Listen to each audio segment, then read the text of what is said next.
Good morning, students. In previous lecture, we discussed about the how electric current flows. Now we are going to start our next topic, electric circuit. हमने पिछले lecture में भी electric circuit के बारे में discuss करा था.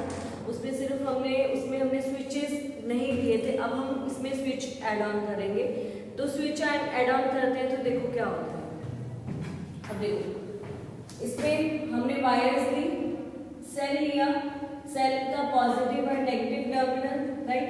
तो यहाँ से हमने वायर्स को अटैच करा और यहाँ पे मैंने स्विच लिया. स्विच को आप जो हमारा सेफ्टी पिन होता है ना, उसको एज अ स्विच भी हम यूज कर सकते हैं. उसके अंदर से वायर्स को निकाल के हम उसको एज अ स्विच यूज कर सकते हैं, राइट. तो यहाँ पे मैंने एक स्विच लिया, स्विच के साथ पूरी वायर्स को निकाल के बल्ब के साथ अटैच कर, राइट. अब जब यहाँ से आपको पता है जब यहाँ पे स्विच है, अब ये स्विच को यदि मैं ऑन करती हूँ, यदि मैं स्विच को ऑन कर देती हूँ, तभी क्या होगा, इलेक्ट्रिक करंट फ्लो करना शुरू कर देगा. इलेक्ट्रिक करंट फ्लो करना शुरू क्यों करा? क्योंकि मैंने स्विच को ऑन करा, ठीक है. तो यहाँ पे सर्किट क्या है, कंप्लीट हो गया.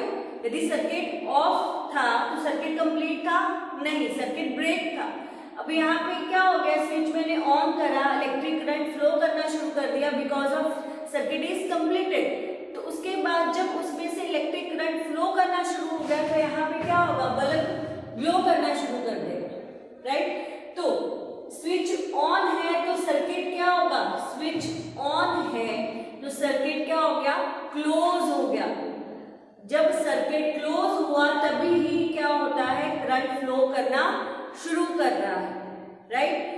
स्विच ऑन है, सर्किट क्लोज हो गया, ठीक है, सर्किट कंप्लीट हो गया, तभी वहां पे क्या हो गया, करंट फ्लो करना शुरू हो रहा है. अब यहाँ पे मैं यदि स्विच को क्या कर दूं, ऑफ कर दूं, ऐसे स्विच को ऑफ कर दूं तो क्या होगा, सर्किट ओपन हो जाएगा, राइट. तो यहाँ पे करंट फ्लो करेगा नहीं करेगा, क्योंकि सर्किट क्या है, अब ओपन हो गया. पहले क्लोज था क्योंकि स्विच ऑन था, अब स्विच ऑफ हो गया तो सर्किट क्या हो गया, ओपन हो गया. सर्किट ओपन होने की वजह से वहां पे करंट फ्लो नहीं करेगा और वो बल्ब क्या है, ग्लो नहीं करेगा, राइट. ये आपको ये टू थिंग्स माइंड में रखनी है. स्विच ऑन पे सर्किट क्या हो जाता है, इसमें आप बिल्कुल कंफ्यूज नहीं होना. स्विच ऑन पे सर्किट क्लोज होगा. यदि सर्किट क्लोज होता है तभी उसमें से इलेक्ट्रिक करंट फ्लो होगा, अदरवाइज यदि सर्किट ओपन हो गया है तो क्या होगा, इलेक्ट्रिक जो करंट है वो फ्लो नहीं करेगा, राइट. अब सर्किट क्लोज हो गया, स्विच ऑन है, करंट फ्लो कर रहा है, बल्ब ग्लो कर रहा है. जैसे मैंने स्विच ऑफ कर दिया, सर्किट फ्लो ओपन हो गया, ठीक है, और करंट फ्लो करना क्या हो जाएगा, बंद हो जाएगा. क्लियर. तो ये था मेरा कि कैसे इसमें होता है, इलेक्ट्रिक करंट कैसे फ्लो होता है जब स्विच ऑन होता है या स्विच ऑफ होता है. उसके बाद वो क्या बोलता है कि जो बल्ब है उसमें क्या प्रेजेंट होता है, उसमें फिलामेंट प्रेजेंट होता है. अब बल्ब में जो फिलामेंट प्रेजेंट है यदि वो फ्यूज हो जाता है, ठीक है, आप स्विच ऑन भी कर दो, यदि वो फिलामेंट ही फ्यूज है तो इलेक्ट्रिक करंट फ्लो होगा नहीं होगा. स्विच ऑन होने से भी इलेक्ट्रिक करंट फ्लो नहीं होगा क्योंकि सर्किट ब्रेक डाउन हो रहा है. सर्किट कहाँ ब्रेक डाउन हो रहा है, क्योंकि वो फ्यूज क्या, जो फिलामेंट है वो फ्यूज है, वो ब्रेक हो गया है फिलामेंट, जिसके कारण सर्किट भी क्या हो जाता है, ब्रेक डाउन हो जाता है. क्लियर. तो एक सर्किट कंप्लीट बनाने के लिए इसमें सारी चीजों को जो भी इसमें हम इंक्लूड कर रहे हैं वो सारी एक्यूरेट होनी चाहिए, तभी ही जो सर्किट है वो कंप्लीट होगा, अदरवाइज वो सर्किट ब्रेक डाउन हो जाएगा और वो बल्ब ग्लो नहीं करेगा. क्लियर. तो यहाँ पे जो फिलामेंट होगा वो प्रॉपर होना चाहिए, वो फ्यूज नहीं होना चाहिए, तभी ही इलेक्ट्रिक सर्किट कंप्लीट होता है. अब जो पहले फ्यूज था, ठीक है, अब मैंने बिल्कुल सही फिलामेंट वहां पे यूज कर दिया जो बिल्कुल सही है, ठीक है, फ्यूज नहीं है, तो क्या होगा, तो वो सर्किट कंप्लीट हो जाएगा और वो बल्ब ग्लो करना शुरू कर देगा यदि वो स्विच ऑन है, राइट. तो ये था कि फिलामेंट का क्या रोल है, स्विचेस का क्या रोल रहता है, और ये बैटरीज का क्या रोल, बैटरी मतलब सेल का क्या रोल रहता है, ठीक है. यहाँ पे आप बैटरी भी यूज कर सकते हो, एक से ज्यादा सेल का यूज करेंगे तो वो क्या हो जाता है, वो बैटरी में कन्वर्ट हो जाता है. तो यहाँ पे हम बैटरी भी यूज कर सकते हैं, ये नहीं कि मैं सेल ही यूज करूंगी, बैटरी भी यूज कर सकते हो.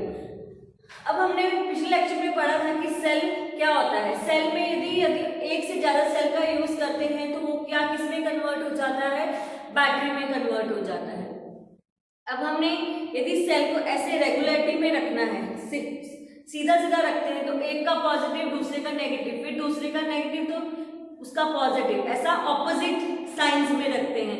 यदि हम उसको साइड बाय साइड रखते हैं, जैसे हम किस में यूज करते हैं, तो जो तुम्हारे रिमोट्स होते हैं यदि हम उसमें सेल्स का यूज करते हैं तो वो बैटरी में कन्वर्ट हो जाते हैं।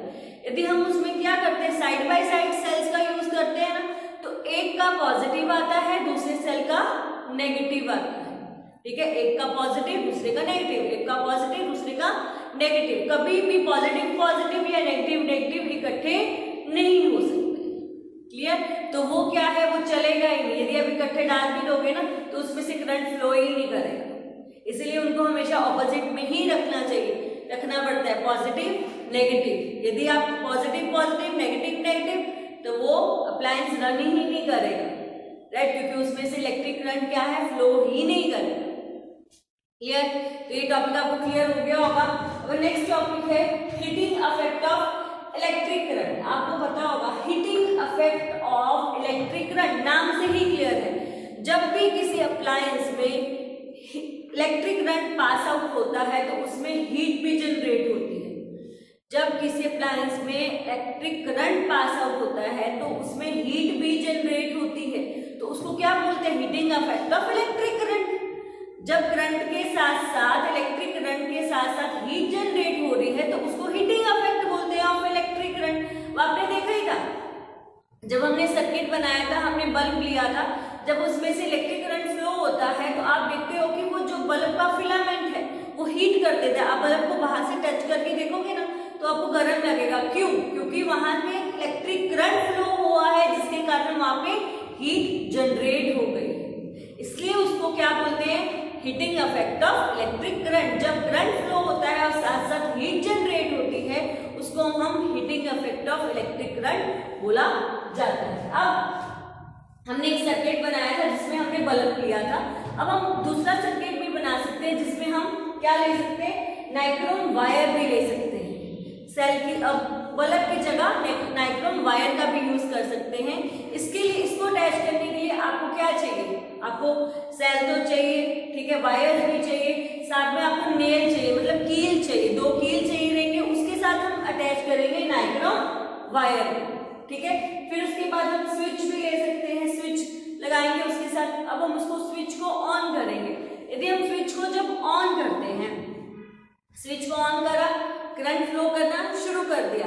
अब आप देखोगे थोड़े टाइम बाद वो जो नाइक्रोम वायर है वो हीट हो जाएगी, वो गर्म हो जाएगी। उसको आप टच करके देखोगे ना तो गर्म होगी। क्यों? क्योंकि यहाँ पे क्या हुआ, इलेक्ट्रिक करंट फ्लो होता है। यदि यहाँ पे इलेक्ट्रिक करंट फ्लो नहीं होगा, यदि वो स्विच ऑफ है, ऑन नहीं है, तो इलेक्ट्रिक करंट फ्लो नहीं हो रहा तो वायर कुछ भी नहीं होगा, क्योंकि वहां पे कोई करंट ही नहीं फ्लो हो रहा, तो हीटिंग इफेक्ट कहाँ से जनरेट होगा, राइट। तो इससे भी जो वायर्स अंदर होती हैं उसमें भी क्या होता है, हीटिंग जनरेट होती है। तभी तो आपके घरों में बहुत सारे अप्लायंस हैं जिसमें जो बहुत ज्यादा हीटिंग को जनरेट करते हैं, क्योंकि उसके अंदर ऐसी वायर्स लगी होती है। उसका एग्जांपल है आयरन का यूज करते हो, हेयर ड्रायर का यूज करते हो, राइट। अब उसमें से जब इलेक्ट्रिसिटी पास आउट होती है तो क्या होता है, बहुत ज्यादा हीट जनरेट होती है। तो उसको वो क्या, heating effect of electric current है। उसमें बहुत सारी हीट जनरेट होती है क्योंकि उसकी वायर्स, जो आपके घरों में वायर्स लगी होती हैं, जैसे कॉपर एल्यूमिनियम ऐसी वायर्स हमारे घरों में लगी होती हैं, वैसी जो इन अप्लायंस के अंदर जो बहुत ज्यादा हीटिंग इफेक्ट जनरेट करते हैं उनमें ऐसी वायर्स नहीं लगी होती। वायर्स डिफरेंट होती हैं क्योंकि जो हीटिंग इफेक्ट है ना वो वायर्स पे भी डिपेंड करता है, ठीक है। वायर कैसी है, उसका मटेरियल कैसा है, उसकी थिकनेस कैसी है, राइट। इन सब चीजों पे भी क्या है, हीटिंग इफेक्ट क्या करता है, अफेक्ट करता है। हीटिंग जनरेट होती है वो इन चीजों पे भी इफेक्ट करती है। क्यों? क्योंकि आपके घरों में जो वायर है और जो उसके अंदर जो वायर है वो डिफरेंट है। इसका रीजन यही होता है, तभी तो जो आपके घर में हम आयरन यूज करते हैं उसके अंदर जो वायर होगी वो डिफरेंट होगी, क्योंकि वो बहुत ज्यादा हीटिंग को प्रोड्यूस कर रही है। और जो घरों में वायर्स लगी हुई है वो अलग तरह की है, राइट। अब आप इनको, जैसे हम हीटर्स है, आयरन है, ड्रायर है, जब हम खोल के देखते हैं ना तो एक कोल वायर जैसा अंदर से निकलता है। कॉइल निकलती है, वायर की कॉइल होती है उनके अंदर, तो उसको हम क्या बोलते हैं, उसको हम एलिमेंट भी बोला जाता है। क्या बोला जाता है, एलिमेंट बोला जाता है। अब वो ये भी कहता है कि जो तुम्हारे, मैंने आपको बताया जैसे वायर सेम नहीं रहती है, तो यदि वायर क्या होगी, मेरे पास कॉपर की वायर फॉर एग्जांपल दे रही हूँ, कॉपर की वायर है वो थोड़ी मोटी है, यदि कॉपर की मेरे पास वायर है वो मोटी है, ठीक है, तो एक मेरे पास वायर है वो मेरी कॉपर की वो पतली है।